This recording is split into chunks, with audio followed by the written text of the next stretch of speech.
Digital Dissection, a nerd podcast, can at times contain adult language and themes. It is not intended for all audiences. Listener discretion is advised. Welcome to the Digital Dissection Podcast, where we take a closer and possibly unnecessary look at our favorite properties, creators, and topics. We are your humble hosts, Joe and Mark, two pop culture nerds dedicated to telling entertainment history before it's forgotten too soon. Join us on Facebook, Twitter, and our blog for more information on the show. We also love to hear from you. Write us at digitaldissectionpodcast@gmail.com. Now that we've got that out of the way, let's get to dissecting.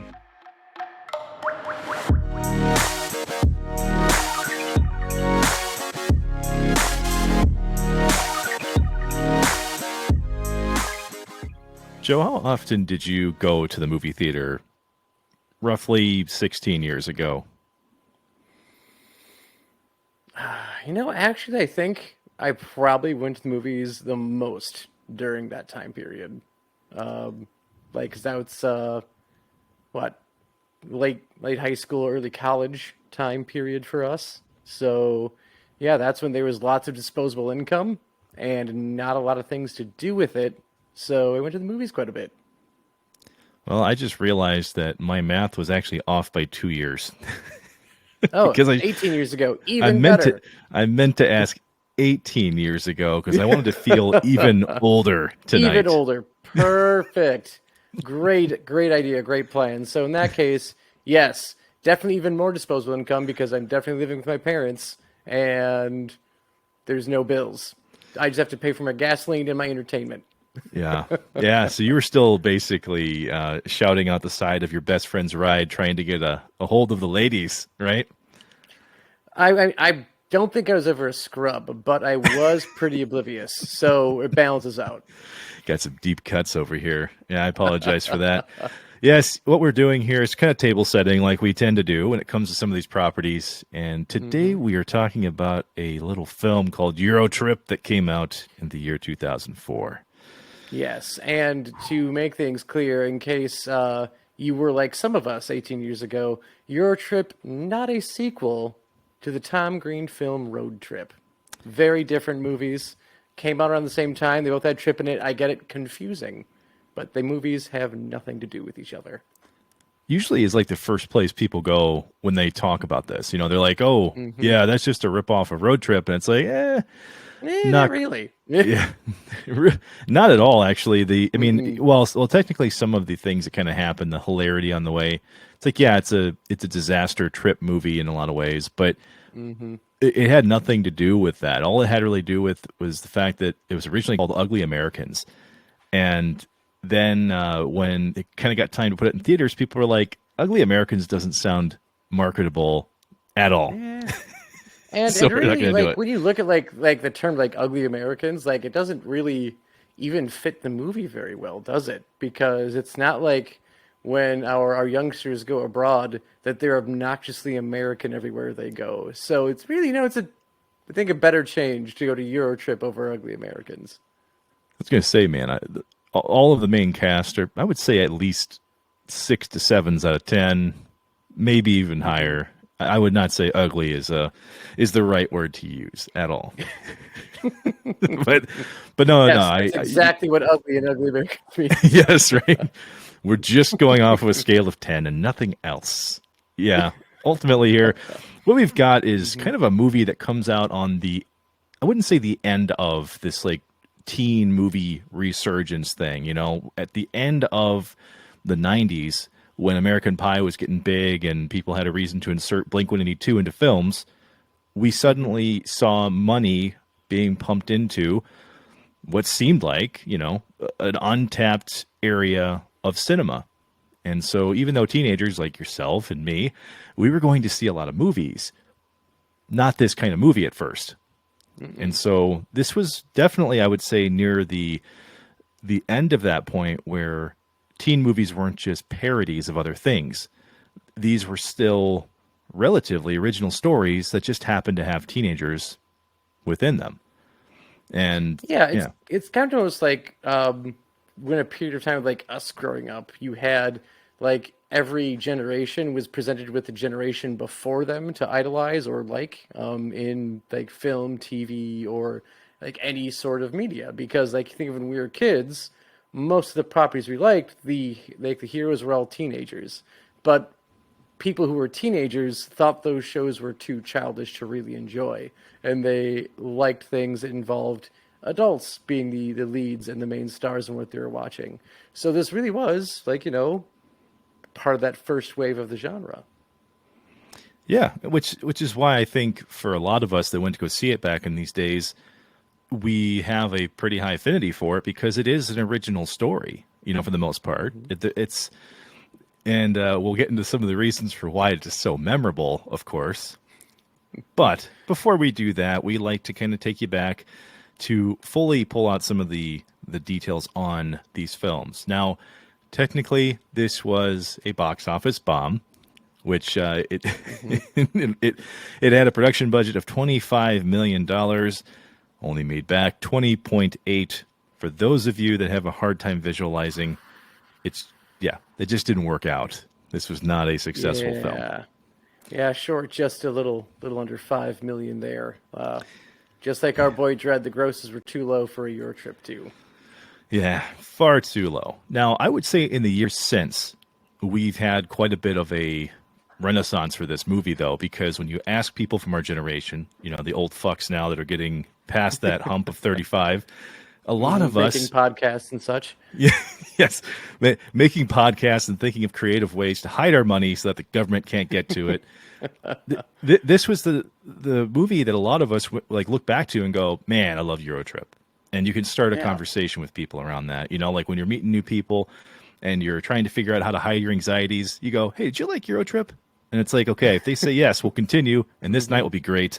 If not, I will leave, and I will not come back. At the very least, you can always have a conversation starter of, moving past someone. Instead of going with the traditional ope here in the Midwest, you could say, "Mi scusi," as you accidentally bump into someone as you go along. And if they laugh, they've watched Eurotrip and enjoyed it. So it's a great way to start a conversation with millennials.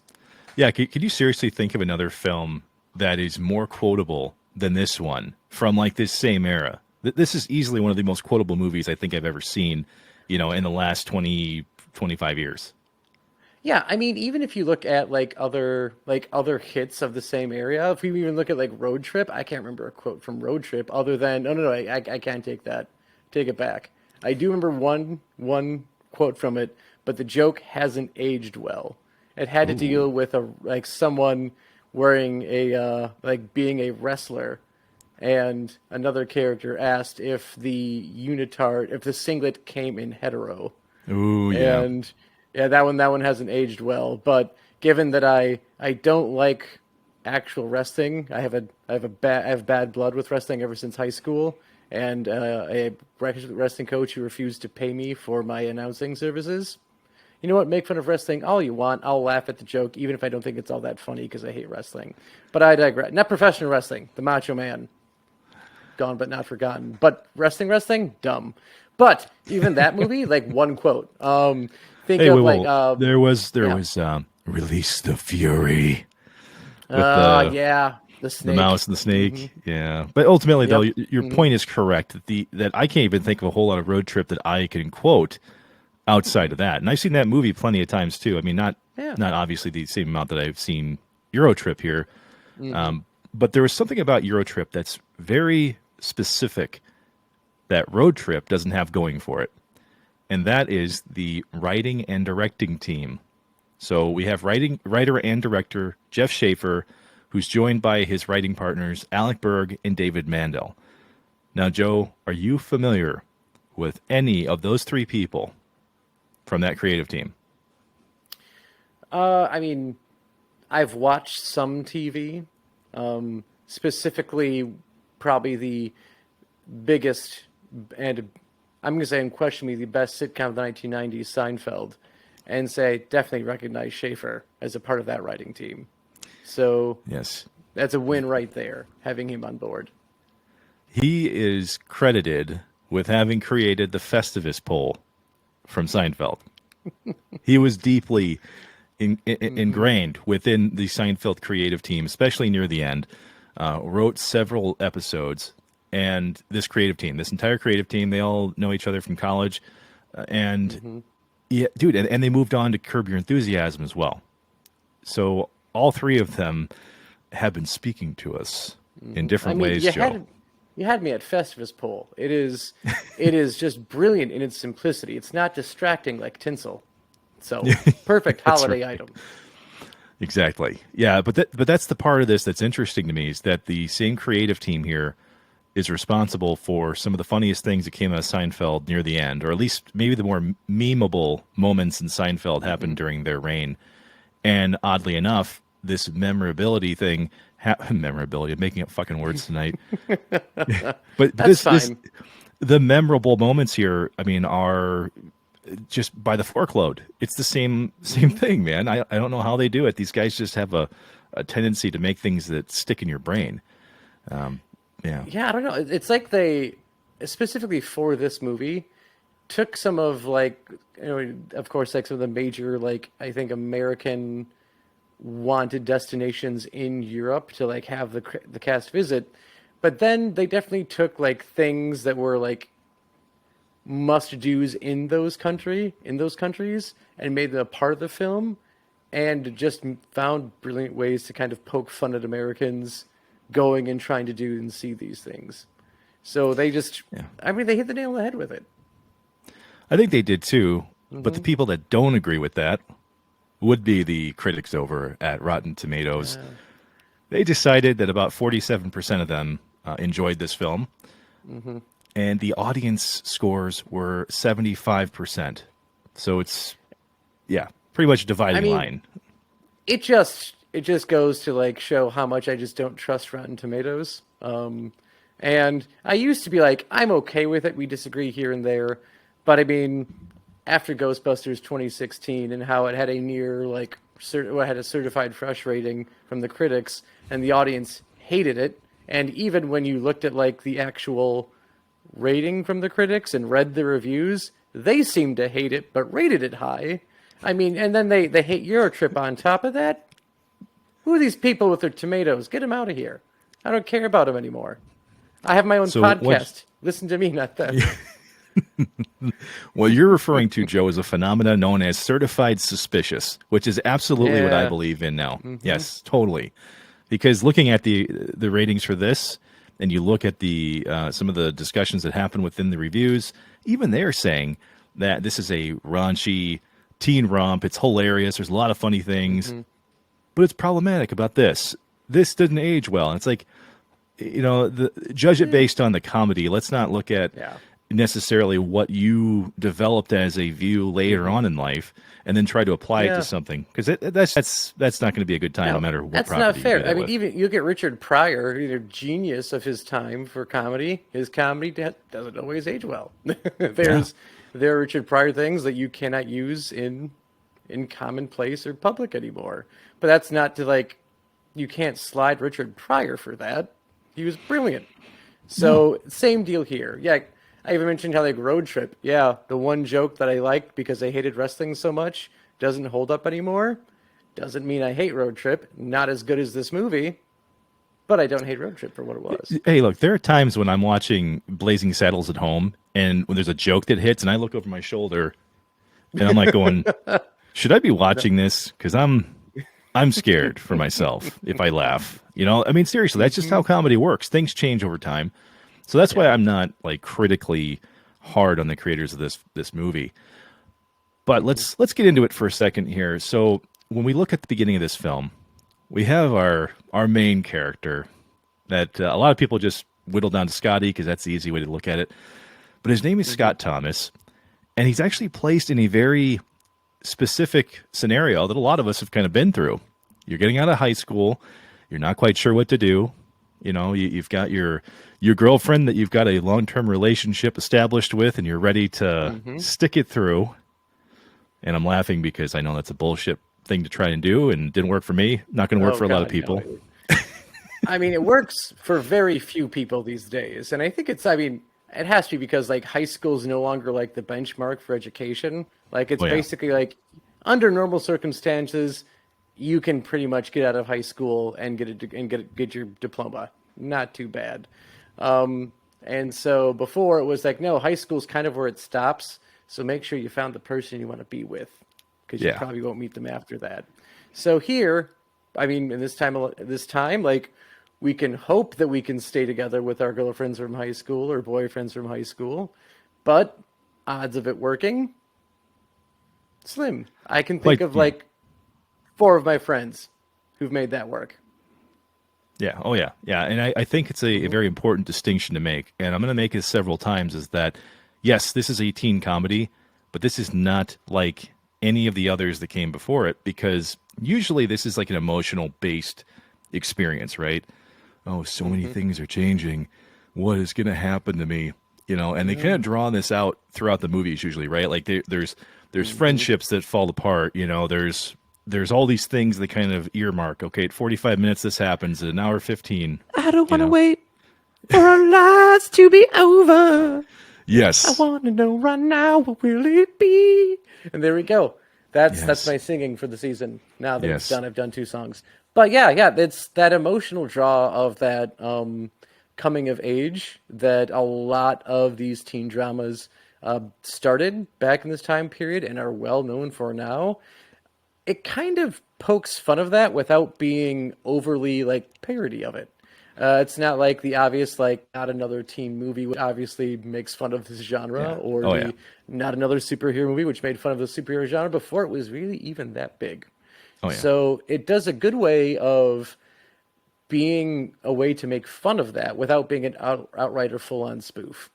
Well, it's a careful balance of being absolutely ridiculous, because rather than spend the majority of the movie trying to have this like bullshit growth that we all know isn't going to really matter, they hit Scott, whatever you want to call him, with like every bad thing immediately. Like the Yep. first 5 minutes, his relationship falls apart.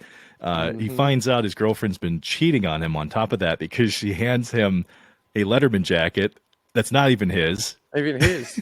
And she's tired of the cheating. And he's like, Yep. Tired of the cheating. What I'm not cheating? cheating on you. I know, and that's what makes this so hard. Yep. Which, Oh, by the way, if you haven't seen this movie, his girlfriend's name is Fiona, which will become very important for a musical interlude coming up. But if you do see this, you'll probably recognize her if you are a superhero TV show fan, because Oh, it's yeah. Kristen Kreuk from Smallville. She played Lana Lang on that, and then later would go on, I think, Beauty and the Beast in quite a bit. But yeah, so she has a relatively small cameo-esque role in this movie as Scott's girlfriend. And honestly, I've only seen her in a few things. I haven't seen her in a lot. And when I had originally seen this in theaters, it was one of the few movies I actually saw, because Joe, I was playing the football and doing other things. Didn't always The make it there. sports, yes. Yeah. So I was still training and getting thin and cut, as you can clearly see. Not the case anymore. But yes, she was great, and the fact that she was great was based on this like how stone faced and cold hearted she was. Yeah. It's just brutal. It was so brutal. I mean, how many other times have you seen someone be just that heartless towards a character when it wasn't like a fairy tale or, like a high stakes drama? Like, she is so mean to Yeah. him. Very, and Unbelievable. again, like, it's not like a character who, like, we've complained about in the past for villains who are like evil for the sake of being evil. It is clearly someone who is just like, to a degree, I think a lot of us have been there, where we are definitely mentally done with the relationship before it's actually physically over yet.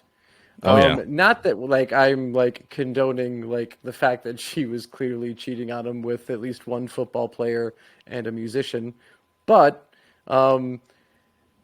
you could just tell the way she talked to him. She's like, "Dude, I'm done with you," and I've been ready to move on, so much so that I actually have. And if you have seen her in other things, like, again, it shows that she has great range as an actress, because this was definitely not how she was as Lana Lang. This wasn't how she was as Belle in Beauty and the Beast. And I think the only thing I can think of was she was in a Street Fighter movie where she was Chun-Li. Oh, dear And Lord. Okay. yep, that was a not to her fault, not a great movie. But it's most but again, video game adaptations tend to be. It's not the fault of the actors. Yes. no, not quite. I mean, I would put it as probably slightly better than the Van Damme movie, and that one was outright camp, and this one was like, we'll try, just the budget's not there. So Oh, yeah. we'll have that. But yeah, no, she does a phenomenal job with a small but pivotal role for this movie. Yeah, and she does a fantastic job with it. Of course, a few moments later, we get to understand the full details of the cheating, not just the rumors, not just what we could speculate. No, we get a fully detailed explanation of how she cheated on Scotty, because a band literally made a song about it, and it is incredibly catchy, well made, reappears throughout the movie. Yep. Joe, tell us about Scotty Doesn't Know. What would you like to say about that? Well, one, before we get into the movie, as a personal phenomenon, one, it exists on, I think, several playlists that I listen to on a regular basis. Like it pops on and I can't shut it off. Love it. When I used to work at a bar, how we'd actually end the night is we would sing the end of this song with Scotty Doesn't Know, and then we'd end on Scotty's Gotta Go, and then we'd turn all the lights on and kick everyone out. So, like, it's just really satisfying to sing along and rock along with. But when you look at the song and listen to it, they go into painstakingly detail over all the ways that he's been sleeping with Fiona behind Scotty's back.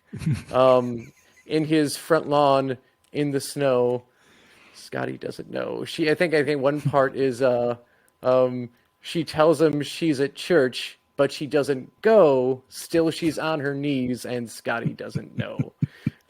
So the whole song is this whole, like, all the ways that she's been cheating on Scotty. And I think the best way that the movie shows this or starts this is the cameo used as the lead singer of the band.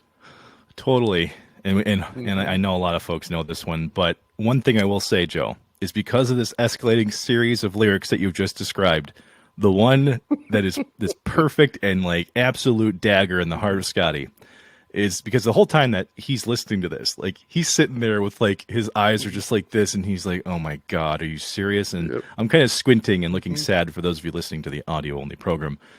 But then near the end of the song, he pulls the mic close and he goes, "I did her on his birthday," and you're just like, "What?" It's like, what? This is the worst thing I've ever heard, but it's also that's the when best. You see Scotty going from like mentally taking inventory of I can't believe this has been happening to fucking hell. Yes, He's just done.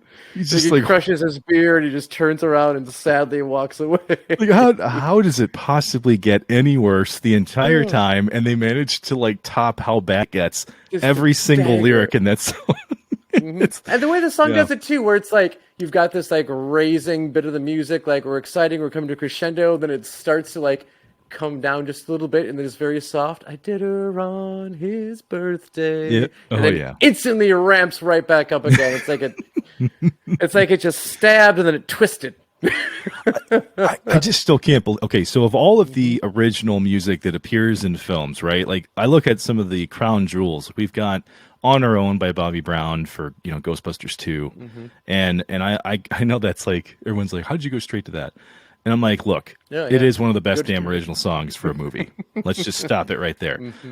But this one is a song that everybody's probably heard before, may not have seen the movie, and it's like that's how good this was. It didn't have to just live within the movie to be a good song. It was just a damn good song.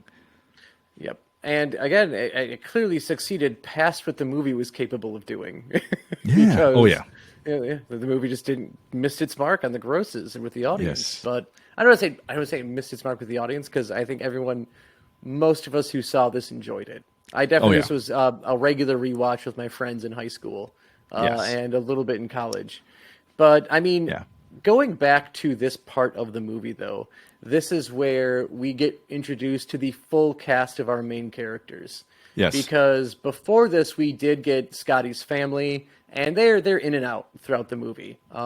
And then we got introduced to Cooper at the graduation as well. And Cooper if you are it's my brain is actually slipping with the actor, but he reminds me of like a young David Spade with his both his Oh look and his no, demeanor. you're totally right. Jacob Pitts. He plays Cooper Harris. Jacob Pitts would Yes. actually play another kind of smarmy character in the 21 movie about the card counting, college students. And so he was the perfect balance to Scott Meklowich, who played Scott Thomas, because Scott is the straight laced and do-gooding guy, and then Goody two shoe, yeah. yeah, Cooper is like the perennial douchebag. Everybody has a friend like that, right? So yeah, you're right though. This party is the landing zone for kind of propelling the rest of the film, because we do get introduced to Jenny and Jamie, the twins, Jamie. played by Michelle Trachtenberg and Travis Wester. And There we go. Travis Wester, if you are listening, by the way, which he probably isn't, check your DMs. We've been trying to reach you for like 2 years now. but yes, this is the landscape for kind of propelling everything that happens, because we find out the twins are going to Europe and the guys are looking for a reason to go, kind of thing, after they find that out. But I didn't want to skip this because, Joe, you did mention the Matt Damon connection. We know a lot of people are aware of this because Matt Damon appears as the lead singer of the band singing Scotty Doesn't Know. And this was before his appearances in like the Thor films, where you're like, what the hell is he doing in that? Making this weird cameo. Well, this one is a lot more simple than that, okay? This is a very simple cameo because he's friends with the writers and directors of the movie. They all know each other from Harvard. And one of the very important details about this movie, it was like 95% shot in Prague, okay? They had to shoot it overseas because they had to maximize the looks and the scenery and everything, and then they green screened everything else in. So Matt Damon just happened to be shooting The Brothers Grimm at the same time, so he was already in Prague. And so that's what they had to do in kind of casting things is who's already here? Like, who can we get that's already here? Cost-cutting measure. Yeah, but it also explains why Ben Affleck did not show up anywhere in this movie when Matt Damon was tied to it. Yeah, but it also means if you watch movies at this time, they were like a package deal. A good majority of movies they were in. But it also means that Heath Ledger could have been there because he would have been in Prague the same time Matt Damon was. But either way. Also gone too soon. Never forget. Oh. No. Yes. Requiescat in pace. But either way, he's gone now. But yeah, so that's the explanation. I know a lot of people have kind of thought a couple times here, like, how the hell could they have done this? And usually they kind of theorize, he knew them and, but Matt Damon actually did a full interview explaining this very thing. And I think people just wanted to avoid the truth or not look closely at it. Well, it was out there. Just like Mulder and Scully have always been suspected. The truth is out there. And it was on YouTube the whole time. Yes. Oh, yes. But yeah, so now you may be wondering, well, it was shot in Prague. However, clearly that scene takes place here in the States. I believe in Ohio is where they're from originally. Exactly. So that's where they're graduating from. It's where they grew up. Yay, Ohio. And we're wondering, how do they actually get to Europe? What's the reason for them being there? Well, our Scotty, brokenhearted and now drunk, goes home to talk to his basically almost like kind of like an internet pen pal sort of thing he got going on from him taking a German class. And he was like basically assigned through class to talk to someone. And he's talking to his friend. His friend asks if, now that you're single, maybe we should meet up in Germany sometime, and that would be great. And Scotty, in a drunken stupor, freaks the fuck out and thinks that this guy is a total weird internet predator, and he says, never talk to me again, dude. And then we find out Scotty, not very good with German. Because he doesn't know. It turns out he doesn't know. Sorry, he doesn't know a lot of things. He has no clue that his girlfriend's cheating on him and that Jan is actually not a men's name. Oh yeah, Mika. It was Mika. Mm-hmm. Oh yeah, Mika. Yeah, it was Mika and her cousin Jan, and he had a picture of them, and he thought Mika was the boy's name and Jan was the woman's name, So, yeah, he flipped them. And he found this out because of his little brother who was making fun of him. And I want to point out, though, Yeah. the details of the emails, because people did go back and screenshot these and kind of tested them for quality. And the things that they say in the dialogue about what the messages contained are actually true. So when she talks about, being a little girl and all these things, all that stuff that appears in the dialogue is actually what's in the emails. So it's an interesting level of detail you typically do not get in comedies. There's definitely a level of commitment there. And also really shows that Scotty did not know German. If after all this time he's getting messages saying when I was a little girl, and he just glosses over that, doesn't understand it, or just mixes up the masculine feminine part of the German language. Well, But yeah, so anyway, it turns out that Mika actually kind of thought Scotty was cute, and Scotty has officially blown his chances, unless he goes to Germany. And thus, the plot has been thickened.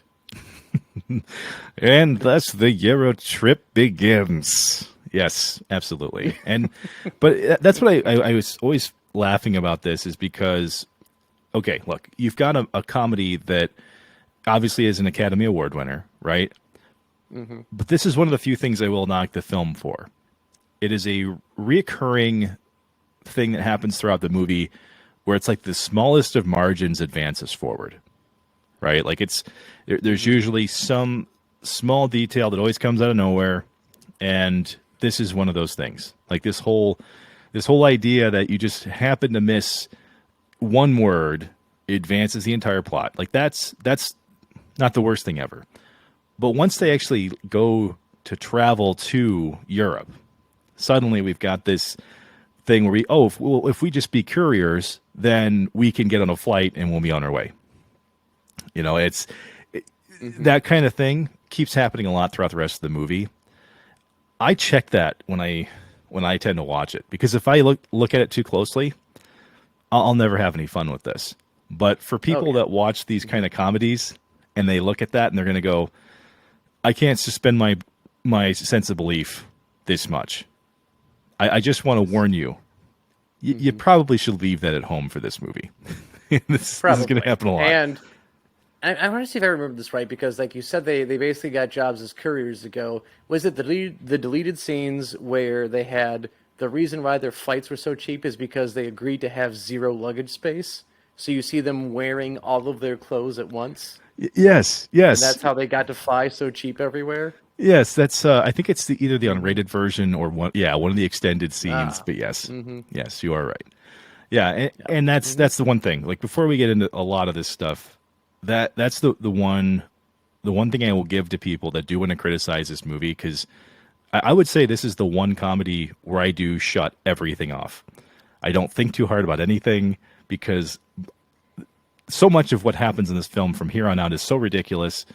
There is no point to dice it up and like come at it sideways. There's just no reason to. And no, yeah, like think of it as just like if you ever traveled anywhere internationally, or even within the U.S. if you're listening to us from here or in your home country. Like I feel like almost every big trip you go on, you have like one thing that happens that you can't believe actually happened. Like there's no way this happens to people, and it happened to you. Well, it's a movie, so they kind of blow that out of proportion. And instead of one thing happening that you can't believe that happened, the movie has happened that you can't believe has really happened.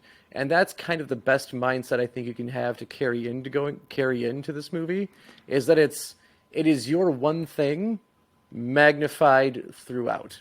And that's kind of how comedies, not how all comedies were, but how a majority of comedies were at this time. Well, remember this too. These aren't adults playing kids. These are actors who are actually young actors that, are either teens or very early 20s, and they cast them on purpose because of that. And the creators of the film said, we do not want to have what everybody is used to seeing in this kind of stuff. And so what I always kept thinking to myself was, yeah, these are people that are fresh out of high school. They should be making stupid decisions. They should be so sure of themselves because they don't know any better. And so that's why I think it is really funny that we do advance that way throughout their like immediate journey in the UK. being so assumptive, and then ending up in a soccer hooligans bar. Yep. And this is also where it comes, like, you can really tell. I don't know if it's just you could tell it for me, but you could tell that you had Seinfeld veteran writing part of this, because there's a particular song that shows up not once but twice in Seinfeld. Yes. That shows up here too. And when you realize who's writing the movie, it starts to make more sense.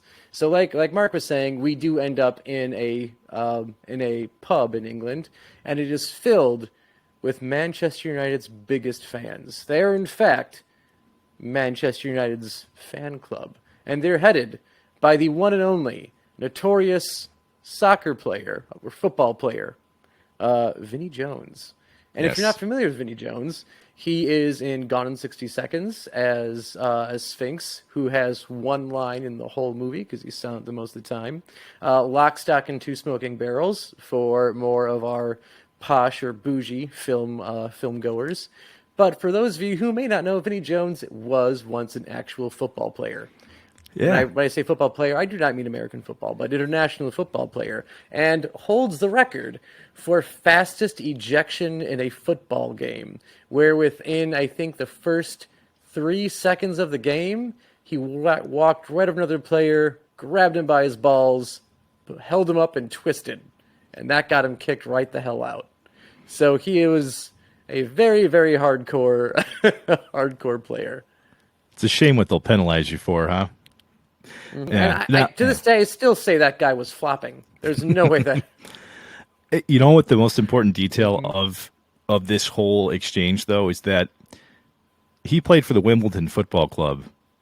He still hates Manchester United to this day.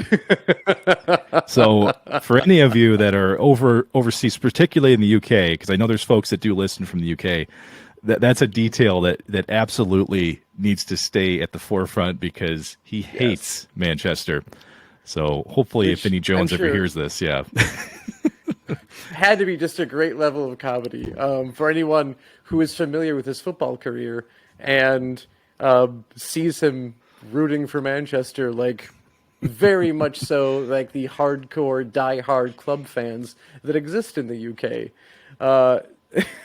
Yeah. Oh yeah. Yeah. Well, that's one of those behind-the-scenes details that I've always kind of cracked up at. That it's funny that a lot of people may have forgotten this now, but Vinnie Jones was like first real athletes turned actor. I know folks want to point like O.J. Simpson, but this is a time before The Rock. This is before Dwayne Johnson was like doing movies left and right. And over the course of like the early 2000s, like Vinnie Jones was in almost 40 movies. That's like legit, almost 40 movies. That's not a joke. So that's why I think it's impressive that he managed to be in this one. He's like the first of many interesting cameos that we'll go through. Yes. But yes. And so he's of course upset that two American blokes have wandered into their pub because this is exclusively an establishment for the fans of the Manchester United Football Club, where he makes them sing the Manchester United Football Club song. And Scotty, miraculously on the spot, when forced to sing, who is going under the guise of, we are the Manchester Football Club division of Ohio, and we are here to visit and enjoy the great pub for what it is forced to sing on the spot the theme song, or the song. It turns out to be none other than Morning Train by Sheena Easton, which of course appeared in 2 episodes of Seinfeld. So if you haven't made that connection before, you can thank Schaefer for bringing that one back. Which was pretty good. Pretty damn good, lads! Good lads, yes! So they go into a great night of them getting just hammered and shit-faced in this bar, and they wake up on a bus heading to France for the next day. Some people have taken issue with this depiction of like UK-based folks as soccer hooligans that are just terrorizing everyone and getting into fights and all that kind of stuff. And this is one of those areas, Joe, that people have kind of knocked it for. Like, this didn't age well. I didn't really care for this part. You know, like that kind of commentary. And while I haven't obviously lived over there, and I can't comment on the whether or not this is actually harmful, it could be. You know, I'm not going to pretend like it isn't. But I will say this like ragtag group of soccer fans, how they behave, how they all manage to wake up because they are used to drinking this much, and they're just and they're just on a bus heading across country. Yep. I mean, I thought it was delivered pretty well because to me it shows that yeah, these are like tested people. They've been doing this for so long. They can drink an entire night and be up at like 3 a.m. on a bus, hopping countries. So Yeah, absolutely. And I mean, it's not like I feel bad because like the name of the film is slipping, and it is a depiction not so much of football in the UK, but more of the people, more of like the fan clubs that are a part of it, or like these big club supporters, and how to them actually going to fight before the matches is the bigger part that they enjoy than the actual match themselves. And so I feel like that should be more of a damaging stereotype to the fans as opposed to this movie because it's a comedy. And obviously like kind of like pointing out stereotypes among like different groups of like people based off of things they can't help, like their skin color, is not a good thing to do. But when it's things like this, I think it's cheeky and kind of harmless. So, I mean, this is also coming from like United States, where our football fans, have riots when their teams win the Super Bowl or the World Series. In which case, we only have two countries participating in that anyway. It's hard to say we're world champions, but it's kind of like just out of control sports fans, and you have that globally. So I Yeah. guess it always hurts when you're the one to get poked fun of.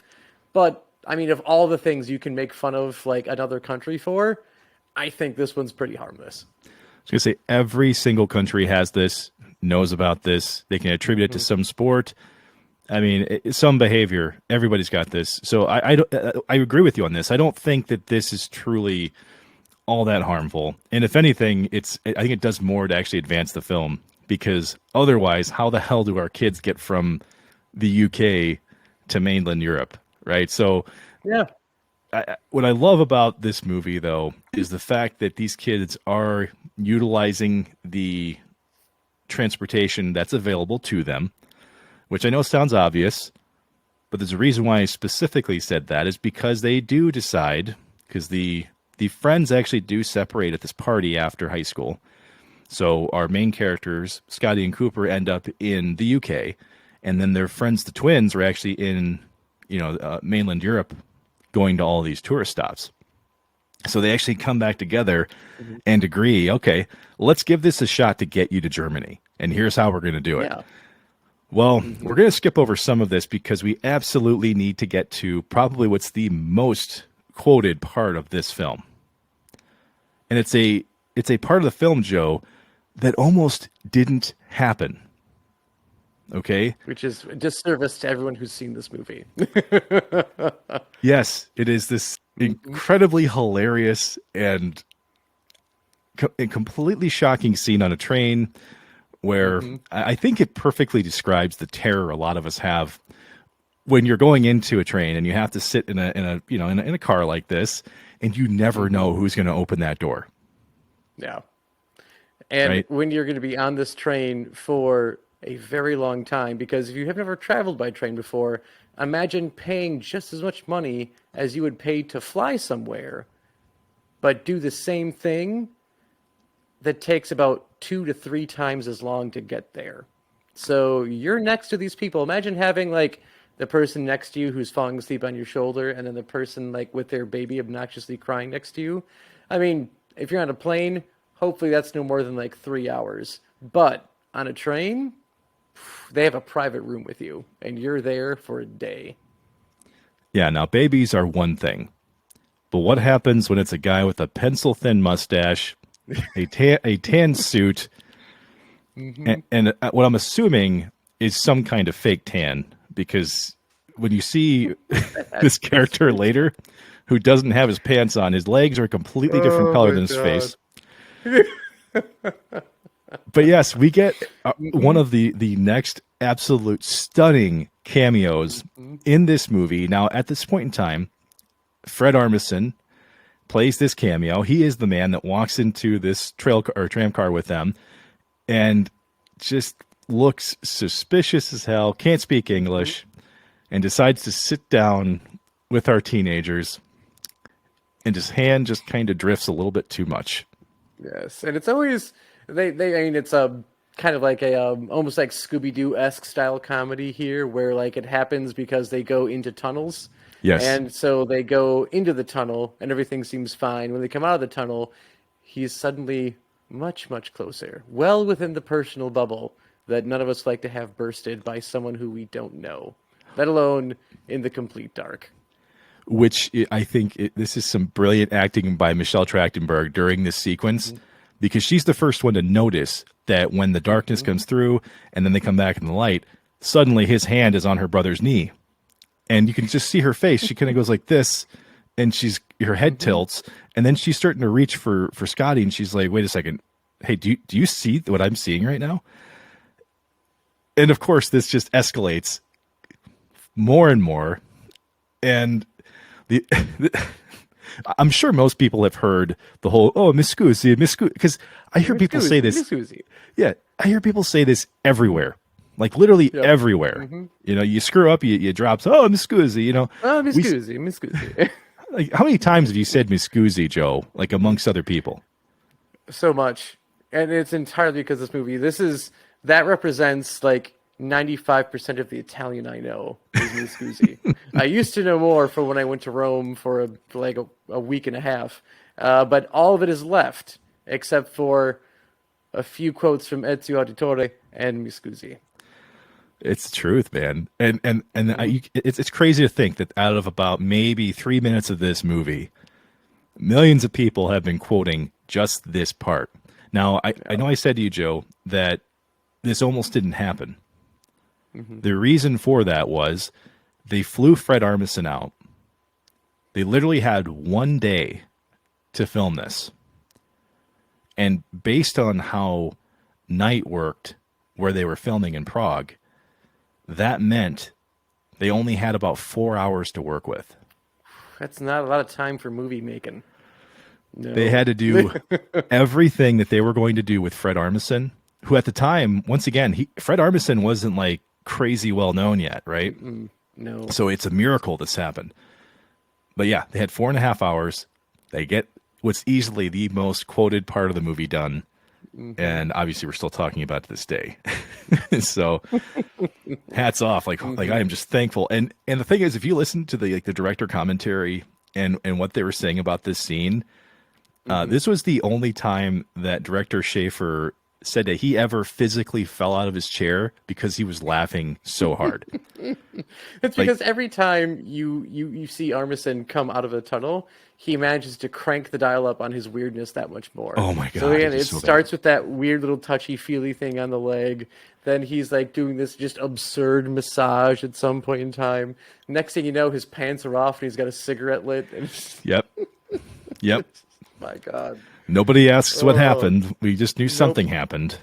And it's just one of those movies where you question how much of this was written and how much of this was the actor just making it happen, which to me is unfair to the writing, because a lot of times it could just be a sign of really good writing because of just how either natural it looks or how absurd it is, that it seems like no one would have thought of that. And this is definitely the latter. It just seems like, who would have thought to have Fred Armisen do this, if not Fred Armisen himself?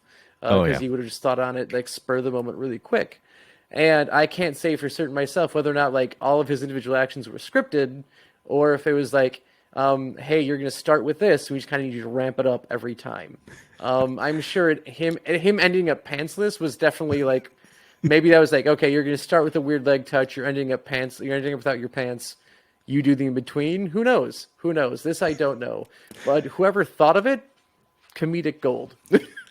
I don't think that there is any possibility that someone directed him to get his underwear stuck up his ass, and when he walks out of the car, picks it out, and then pulls it back to the sides of his ass. There's just no way. There's no way you can teach someone to do that, right?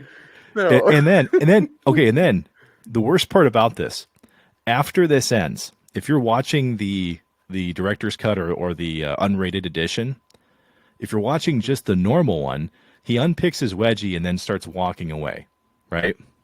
In the unrated version, he unpicks this wedgie and then immediately walks to the next car, just a door down from them, and goes in there.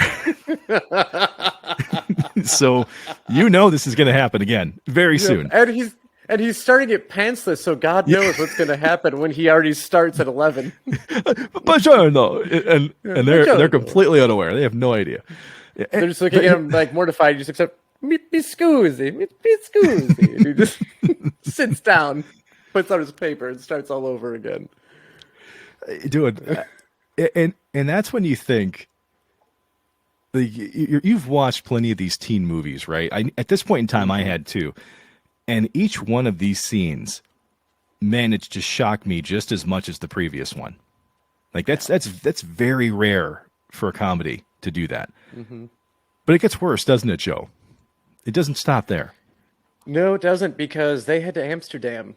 And to the knowledge of every young American who has never been to Europe, Amsterdam just seems like it's the capital of debauchery.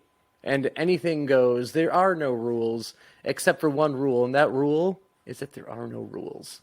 So that's what's going into the minds of pretty much all of these young teens.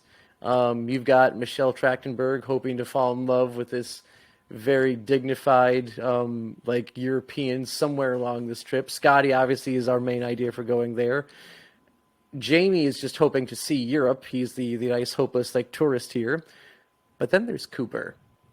Cooper is very excited at the prospect of going to a sex club in Amsterdam. And he becomes very unexcited after he actually goes to said place in Amsterdam. He is the only one who's looking to have crazy European sex. That is his absolute mission. Mm-hmm. And he's the only one who doesn't get anywhere close to it. Now, for some of you out there that have, not heard of Club Vandersex, it's hard to really describe exactly how this whole thing comes about, because, for those of you who have seen Hostel, for example, mm-hmm. describing the physical things that happen in Hostel, pretty easy to do, despite how shocking and violent it is. No. I'm going to try for this one, because Cooper ends up at Club Vandersex, which looks like a standard brothel. You've got your lineup mm-hmm. of women, and you pick who you end up with.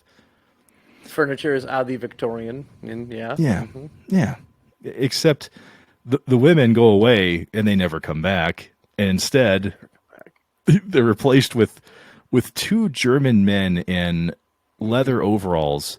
It's more like an apron, like black leather apron. And these German men are mm-hmm. so tall, they have to duck to get into the room. Not to mention they're like bodybuilders named Hans and Gruber. Yep. And I have to stop for a second, because not all of the girls went away, because the lead mistress, who is also a magnificent cameo, and if you, again, were growing up in the 90s, you will recognize her as Xena Warrior Princess. None other than Lucy Lawless herself is the head mistress of this place, and she talks with a very thick accent. And in case that in some of our guests, the ecstasy becomes too great, and when they say no, they really mean yes. We have the safe word, and she writes the safe word down on a piece of paper for Cooper, who doesn't think he will need it, so he doesn't even look at it. But then, this is when the women go away, with the massive clap, the whole scene changes. He's handcuffed to this big, weird-looking table, a lot of very provocative sex toys, and these two very tall, muscular German men pop out. And then he scrambles for the safe word. Oh, yes. And what happens, Mark, when he goes to find the safe word? Well, if you mispronounce this safe word, which is roughly about 35 characters, something very drastic happens. And it involves what it's, once again, this is hard to describe, but it's some kind of customized pleasure device, which has 4 dildos attached to it, and they rotate in a circle. I think they also maybe vibrate or oscillate. Yes, they do both. I think there's even a They do laser both. sight on it. I'm pretty sure. Maybe I Yeah, can't quite there remember. definitely is. And we should also mention it is gas powered. They had to start Yes. it like a lawnmower. Yes, very true. Mhm. Now, all the while, we've got like this intense, like German techno playing in the background, and as this you mentioned, it's like a Victorian looking, brothel. But when he says, like, when he goes into this room, suddenly, like, all the curtains are just yanked away, the furniture's pulled out, and it's just a concrete room with like steel bars showing. And this is Yep, what little Cooper gets to school look forward dungeon. to. Yeah, the only color in the room after this happens is the pink handcuffs that he's attached to this apparatus with. Hmm. Oh, god damn, Yeah, is it and funny? also I'm trying to remember. Is this isn't the town where they stay at a hostel, is it? Or is that Oh, not until Germany? in the cut, yeah, the cut content, yeah, Yeah, because that's a brilliant scene there too. But yeah, it may not be here, but like other things that do happen while they are at Amsterdam, because again, like we said, the debauchery is no holds barred to the mind of the young American. Uh, they believe they want to try absinthe for the first time. So if you oh aren't yes, familiar with absinthe, that is supposed to make you so drunk you get to the point where you are hallucinating, because it is the purest of alcohol, and they call it the Little Green Fairy because that's apparently what you see while you're drunk. And here is where we also get another Seinfeld yeah, Mr. Steve Heitner himself, alumnus. yeah, Yeah, Kenny Kenny Bania, Bania is the Green Fairy, and they get to which see him I gotta say, when they're really drunk. when I first saw this, I thought to myself, is that Banya? Because I was one of the few people that watched Seinfeld growing up Hmm. in my friend group. Nobody, I'm like looking at everybody else going, oh my God, that's Kenny Bania. And they're like, who the fuck is that? And so I had nobody Hmm. else to like verify it with, like I wasn't Yeah, a pop culture journeyman or anything at that point in time. So no. I couldn't even believe it. And Hmm. for Steve Heitner and the amount of things I've seen him in, he is very vulgar in this movie. Very vulgar. He is, yeah, and I also think one of the things that makes it also like so difficult for it being like a cameo for this character is that you would think, again, it being like we've got a Seinfeld writer, he's already referenced other Seinfeld things within this movie. Maybe he'll slip in this absinthe is gold, Jerry, it's gold, but you don't get that. Instead, this absinthe is bullshit because no one's feeling anything from being on it, despite the fact that they're seeing the Green Fairy. So it was again like it's I don't know, kind of like a hidden cameo where like you really have to get it to get it, even though I guess there's no really reference to him being Kenny Bania here. But yeah, if you Yeah. watch Seinfeld enough, like you'll see Kenny Bania as the Green Fairy.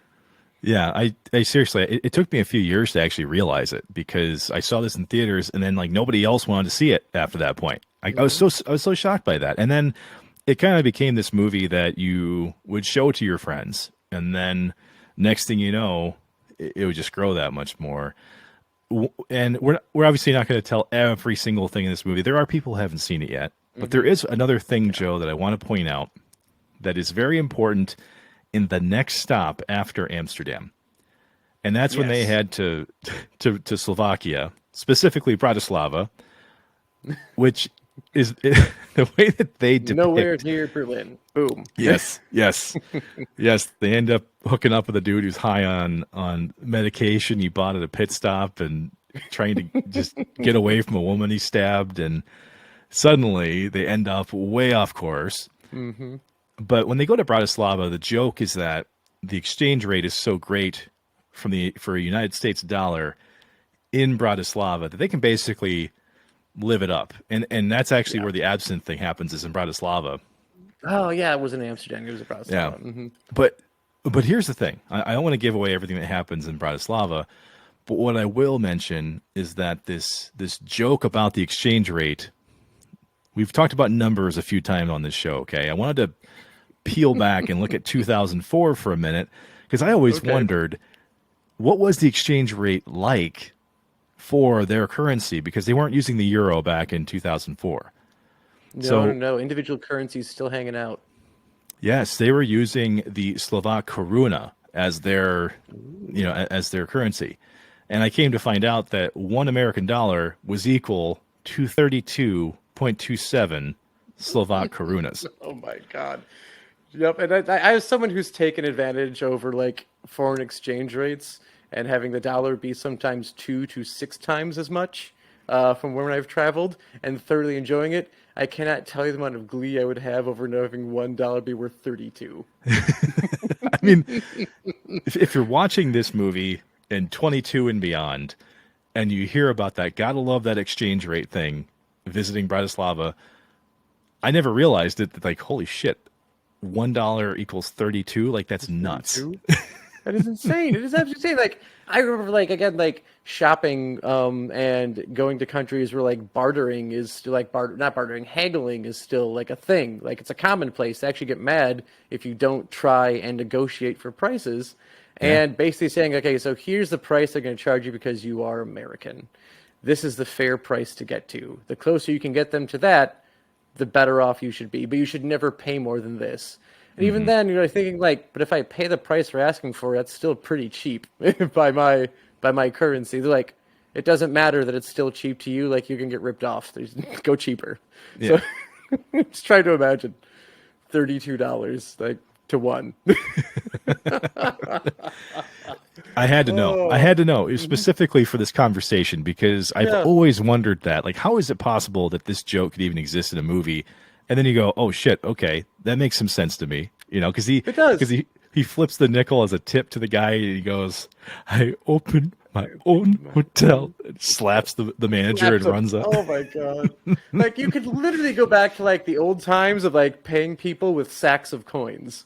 Like, I could have like $20 in quarters and throw it to someone and be like, here you go. Meh. And then the coins like shoot out like, oh my god, boom, American quarters. And I mean, when you look at like, it seems funny, but like, really, that's going to be a pretty poor country. Like, it's going to be horrible for the people there. And it feels wrong to laugh at it when the exchange rate is that extreme. But man, could live like a king. Yeah. How incredible. Yeah. Now, I will say this definitely kind of feels like a part in the movie where you do get to relax a little bit. Like, normally in these types of films, things just get so bad, you're almost kind of getting depressed, right? And so for a comedy to do this kind of uplifting part at this stage, I thought was a really good move, because things do kind of get, they could have been shitty based on the directions that they were going, but not here. This is that part where things actually turn up for our main characters. And from this point on, though, like, we're kind of about 75% of the way through the movie. Okay, for those of you that are still listening at this point in the recording. And so what we're not going to do is tell you how this movie ends. No. But do know that I love the appropriateness of Mark saying that this is where the movie starts to go right, because it could have been really depressing. And I think that's mostly because they visited Bratislava in the summer, because in the winter, it can be depressing. That's right. That was probably one of the funniest quotes, because when they come up to this apartment building, when they first get there, there's like a girl who's peeing in the street, and there's a dog with a hand in its mouth. And so the actor's name is Rade Shorberdija, I think that's how I pronounced it, Shorberdija. If you don't know who he is, specifically, he plays Boris the Blade in Snatch. Like, a lot of people know him as Boris the Blade. He also ends up playing the father to Marco from Chapoya in Taken, and he ends up playing him in the second movie, just to help you visualize. If not, he looks like your standard Russian gangster for most people. But he's the one who delivers it, and he also delivers all these lines about like forgotten American pop culture that they're just now getting in Slovakia. Where's the beef? He has like a gremlin painted like the General Lee. Yes. Not even a gremlin. It's just some like obscure European like tiny car. Oh yeah, I don't know what the hell it is. Yeah, Miami Vice. Great show. Great show. Number one new So- favorite show. Yeah, that's right. So either way, we'll let you decide if you want to continue watching from here, because the end of this movie is actually pretty damn funny. There's still, like we mentioned before, they never really stop the shock in this movie. Like it's ramped up the entire time. And so some of the most shocking things do happen at the end. But here's what we're going to do instead. We like to talk about lasting legacy quite a bit on this show because we're retelling the history of our people, which is the millennial people, right? We're proud Yes. yet, I would say hardworking, but a lot of us aren't. But, Joe, for this movie, do you think that there are lasting issues with it instead of, talking about the best things that could have happened? What do you think maybe there's some issues are with this movie? And this is so mean to do because, like, it's comedy. Most comedies do not age well. There's always going to be something that's like, ooh, that wouldn't fly today. You can't do that now. You can't do that anymore. And it's definitely not me making a comment on saying that, like, we're changing too much, or like, oh, I can't believe we're too soft, or this is how we are now because that's ridiculous. Things change. But I do feel bad over how much I like this, but I also understand that there's no way I could agree with saying these things anymore. Or, like, I definitely wouldn't, I don't know if I would show this to my grandchildren and laugh hysterically in front of it. It'd be my own private fun. But my guess is probably the train scene is probably going to be, well, something that we talk about how much we absolutely loved it because how funny it was. I think it could be the most problematic because of, one, as someone who has traveled abroad and have parents who are terrified of it, because it kind of reinforces a stereotype that you will fall victim to a sexual predator as soon as you get to Europe. And also, a bit of homophobia involved in that too, because in this case it is, Fred Armisen going after Jamie instead of like the one female that's in the group. Sure. Not saying that it would be any better if it was Michelle Trachtenberg instead of him, but it kind of does like a 2-for-1 thing. It's like, oh, you're going to Europe, prepare to be sexually assaulted. Oh, it's a guy, so it's going to be even worse. Like, oh no, here are the gays. Like, they're the worst people on the planet because they're going to do this because they're gay. And I think it reinforces a bad stereotype that's been there, like the whole idea that, like, oh no, we can't have a gay guy in the bathroom because he's looking at my junk. Like, no, he probably isn't. Probably not, because you're not attractive anyway. You're like a 2 out of 10 if we really got to rate you, pal, and you're worried about it. But it just enforces a bad stereotype that was around at that time. And I think for some people who can look at it almost through the common lens that we were laughing at it through, it's easy to still laugh at, just as easy it was to laugh at it then. But it's definitely something that will have, problems that can be easily talked about now, as opposed to like, oh, everyone thinks it's funny, I suppose I can't talk about how shameful this actually is or how hurtful this actually is. So I think that's something that, like, again, does not hold up in the worst possible way. Well, I agree with that in some ways, because I've heard that before, that the train scene is predicated on him being creepy because he's gay, right? Or at least that it's the assumption that he is. And I personally never really saw it that way. I just saw him being predatory. The idea that he could be gay didn't really dawn on me as being the problem. But the scene that I did see that being a major factor was when Michelle Trachtenberg's character learns that the guy that she's been attracted to and sees across Europe, that he's cheating on his wife, but she only really takes a major issue is when he mentions that he also hooks up with men too. Yeah. Now that is the part where I went, clearly that's where the homophobia part really lives, is in that scene. Yep. And I don't know if that's just maybe a basis of people not understanding how Europeans handle relationships as opposed to Americans at the time. I'm not going to pretend like I do understand that, but for me, that's where I said, if you want a clear-cut situation where this was what happened, that would be the one I would come back to. Not so much the train scene. But when I think about it, though, if those are the most the most problematic scenes in a movie for a comedy that's being shocking the entire time, that's pretty impressive. I should say. Yeah. I would say because they even had to cut out the visit to the Anne Frank Museum, which is what God. the Vandersex scene ended up being, and it was supposed to involve Cooper thinking that the Anne Frank Museum was a whorehouse or brothel or whatever. Oh, and, God, yeah. And they had to cut that scene. Yeah, like the studio went, no. This isn't happening. We can't do that. Yeah. So trust me, it could have been worse. Here. Yeah, the movie could have been far worse than that. And now, if you kind of think of it, a lot of the scenes that probably don't hold up because of Cooper. It's very yes, very like true. the hot tub scene in the beginning of the movie, or the Vatican guard scene, probably not great for Cooper and the movie. So again, like there's a lot of comedy that was never okay, but for the time was more socially acceptable than it is now. The way I look at this movie, if I have to give out accolades to it, for me, this is the best raunchy teen film out of that entire generation. There is nothing else that comes close to this. People can look at American Pie and go like, oh yeah, he put his dick in an apple pie. You know, oh yeah, he got caught masturbating in his bedroom. It's like, who gives a shit? Yeah. That stuff isn't even, I'm not laughing at that stuff now.